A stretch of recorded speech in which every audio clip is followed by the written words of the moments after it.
Hello friends, स्वागत है आपका आपके अपने YouTube channel learning by doing में। और आपने अभी तक हमारा चैनल सब्सक्राइब नहीं किया है तो सब्सक्राइब कर दीजिए और बेल आइकन को भी दबा दीजिए। मूव करते हैं मोटिवेशन कोट पे। उन पर ध्यान मत दीजिए जो आपकी पीठ पीछे बात करते हैं। इसका सीधा सा अर्थ है आप उनसे 2 कदम आगे हैं। Don't pay attention to those who talk behind your back. It simply means you are to step ahead of them. Move करते हैं फर्स्ट क्वेश्चन पे। हाल ही में किस राज्य सरकार ने बेहतरीन शिक्षण माहौल सुनिश्चित करने हेतु 80,000 सरकारी स्कूलों में स्मार्ट ब्लैक बोर्ड योजना लागू कर रही है? Recently, which state government is implementing a smart blackboard scheme in 80,000 government schools to ensure a good learning environment? Option है कर्नाटक, असम, तमिलनाडु, झारखंड।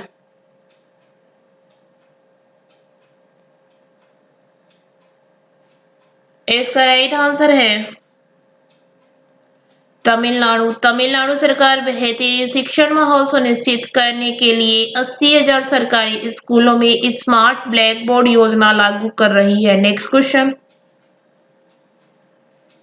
सीबीएसई की ओर से आयोजित होने वाले केंद्रीय शिक्षक पात्रता परीक्षा सीटीईटी की वैधता 7 साल से बढ़ाकर कितने साल कर दी है?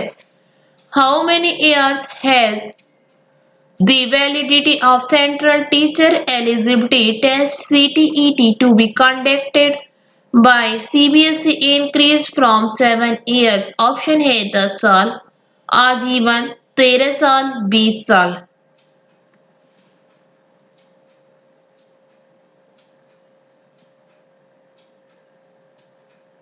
इसका राइट आंसर है आजीवन, लाइफ लॉन्ग। केंद्रीय माध्यमिक शिक्षा बोर्ड सीबीएसई की तरफ से आयोजित होने वाली केंद्रीय शिक्षा पात्रता परीक्षा सीटीईटी की वैधता 7 साल से बढ़ाकर आजीवन कर दी है। सीबीएसई हर साल 2 बार सीटीईटी परीक्षा आयोजित कराता है। पहली परीक्षा जुलाई और दूसरी दिसंबर में आयोजित की जाती है। Next question. भारत के निम्न में से किस राज्य में सिपलैन परियोजना स्थापित की जाएगी? In which of the following states of India will the SIPLAN project be set up? Option है बिहार, पंजाब, गुजरात, राजस्थान।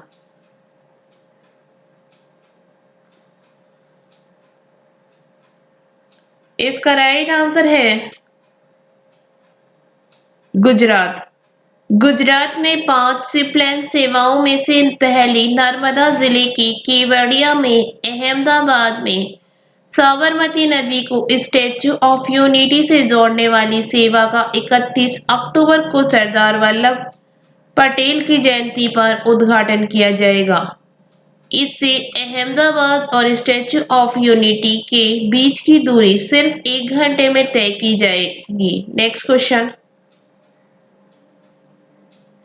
हाल ही में किसे 2020 wild life photographer of the year पुरस्कार से सम्मानित किया गया है? Who has recently been honoured with the 2020 wild life photographer of the year award. Option है ऐश्वर्या श्रीधर, कमल सचदेवा, रीता फारिया, कमलजीत सिंधु।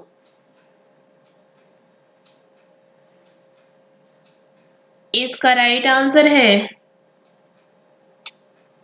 ऐश्वर्या श्रीधर। ऐश्वर्या श्रीधर को 2020 wild life photographer of the year पुरस्कार से सम्मानित किया गया है। ऐश्वर्या यह पुरस्कार जीतने वाली पहली भारतीय महिला बन गई है। यह प्रतिष्ठित पुरस्कार का 56वां वर्ष है। वे वयस्क श्रेणी में भारत की ओर से यह प्रतिष्ठित पुरस्कार जीतने वाली पहली और सबसे कम उम्र की लड़की है। Next question. किस राज्य सरकार ने हाल ही में प्रदूषण को लेकर रेड लाइट ऑन गाड़ी ऑफ अभियान शुरू किया है? Which state government has recently started a Red light on card of champion regarding pollution. Option है दिल्ली, पंजाब, बिहार, कर्नाटक।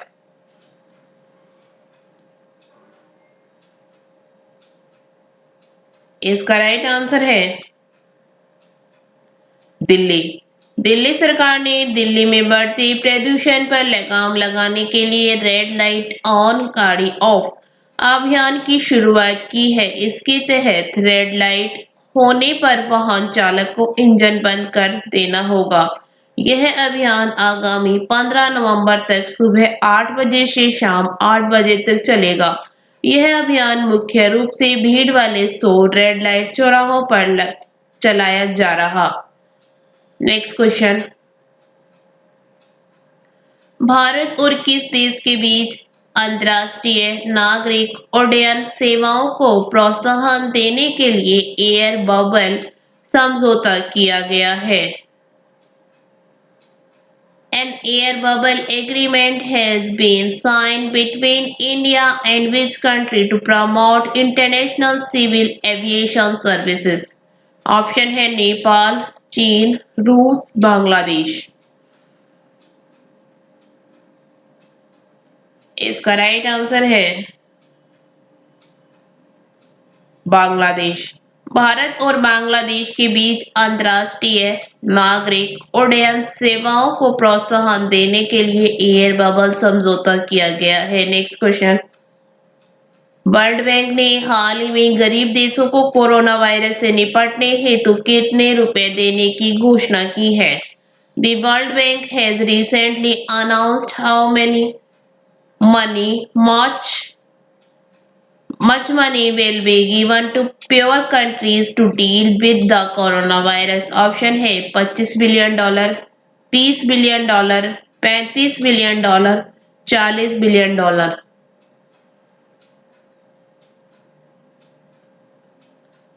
इसका राइट आंसर है $25 बिलियन, $25 बिलियन। विश्व बैंक ने गरीब देशों को कोरोना वायरस से निपटने के लिए $25 बिलियन देने की घोषणा की है। यह राशि उन गरीब देशों की मदद करने के लिए है जो मौजूदा कोविड-19 महामारी के कारण बड़े पैमाने पर चुनौतियों का सामना कर रहे हैं। Next question. दिल्ली एवं जिला क्रिकेट संघ डीटीसीए का निर्विरोध अध्यक्ष निम्न में से किसे चुना गया है? Who among the following has been elected unopposed president of Delhi and District Cricket Association DDCA? Option है रोहन जेटली, चिराग पासवान, राहुल द्रविड़, जहीर खान।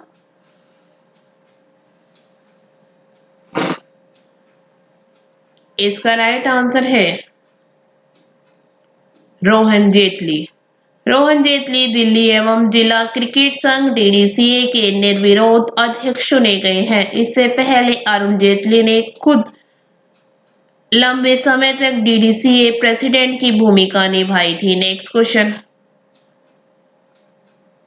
रिलायंस जियो ने हाल ही में किस देश में कॉलकॉम कंपनी के साथ मिलकर 5G तकनीक का सफल परीक्षण किया है? Reliance Jio has recently successfully tested 5G technology with Qualcomm company in which country? Option है नेपाल, चीन, अमेरिका, पाकिस्तान।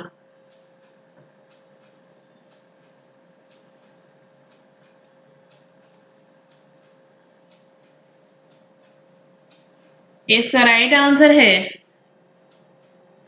अमेरिका। अमेरिकी टेक्नोलॉजी फर्म कॉलकॉम के साथ मिलकर रिलायंस जियो ने अमेरिका में अपनी 5G टेक्नोलॉजी का सफल परीक्षण किया है। Next question. निम्न में से कौन सा क्रिकेटर लगातार आईपीएल के 2 मैचों में शतक लगाने वाला पहला खिलाड़ी बन गया है? Which of the following cricketer became the first player to score a century in 2 consecutive IPL matches? Option है महेंद्र सिंह धोनी, हार्दिक पांड्या, रविंद्र जडेजा, शिखर धवन। इसका राइट आंसर है शिखर धवन।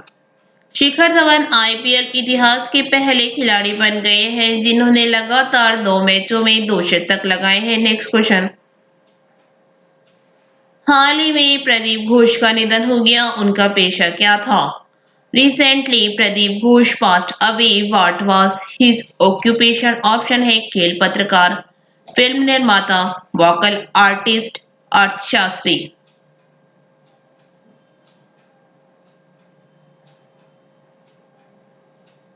इसका राइट आंसर है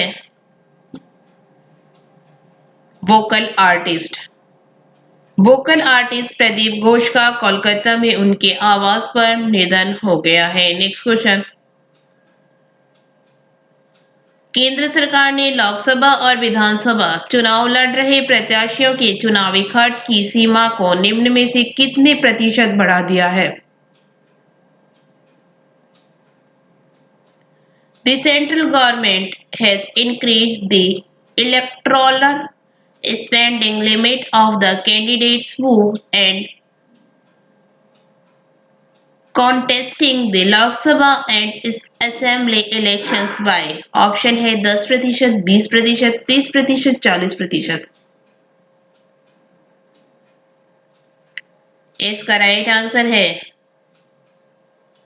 10%, 10%। केंद्र सरकार ने लोकसभा और विधानसभा उम्मीदवारों की अधिकतम व्यय सीमा 10% बढ़ा दी है।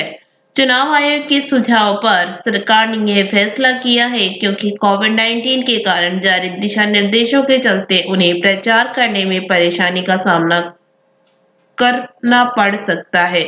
Next question. निम्नलिखित में से किसे भारतीय बैंक संघ इंडिया बैंकर्स एसोसिएशन का नया अध्यक्ष चुना गया? Who among the following was elected the new president of Indian Banks Association? Option है दिनेश कुमार खारा, रजनीश कुमार, रजत गोयल, राजकिरण राय जी। इसका राइट आंसर है Rajkiran Rai ji. Union bank of India के प्रबंध निदेशक और सीईओ राजकिरण राय जी को 2020-21 के लिए भारतीय बैंक संघ IBA के अध्यक्ष के रूप में चुना गया है। Next question. Global hanger index report 2020 में निम्न में से किस देश को प्रथम स्थान प्राप्त हुआ है? Which of the following countries got the first place in the Global Hunger Index Report 2020? Option है बेलारूस, चीन, ईरान, पाकिस्तान। इसका राइट आंसर है बेलारूस। ग्लोबल हैंगर इंडेक्स 2020 में बेलारूस को प्रथम स्थान प्राप्त हुआ है। ग्लोबल हैंगर इंडेक्स में भारत की रैंकिंग सुधरी है, लेकिन अब भी भारत कई पड़ोसी देशों से पीछे चल रहा है। Next question.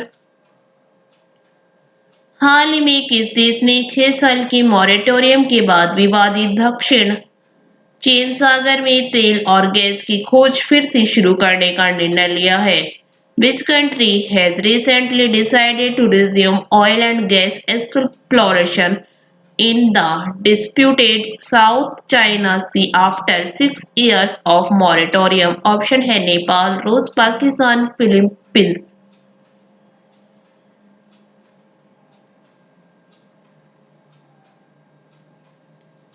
इसका राइट आंसर है फिलीपींस। फिलीपीन के राष्ट्रपति ने चीन के साथ क्षेत्रीय तनाव बढ़ने के कारण 6 साल पहले दक्षिण चीन सागर के विवादित क्षेत्रों में या उसके पास तेल और गैस की खोज पर प्रतिबंध हटाने की मंजूरी दे दी है। Thank you. वीडियो अच्छी लगे तो लाइक करना, दोस्तों के साथ शेयर करना, चैनल पर नए हो तो चैनल सब्सक्राइब करना। Thank you.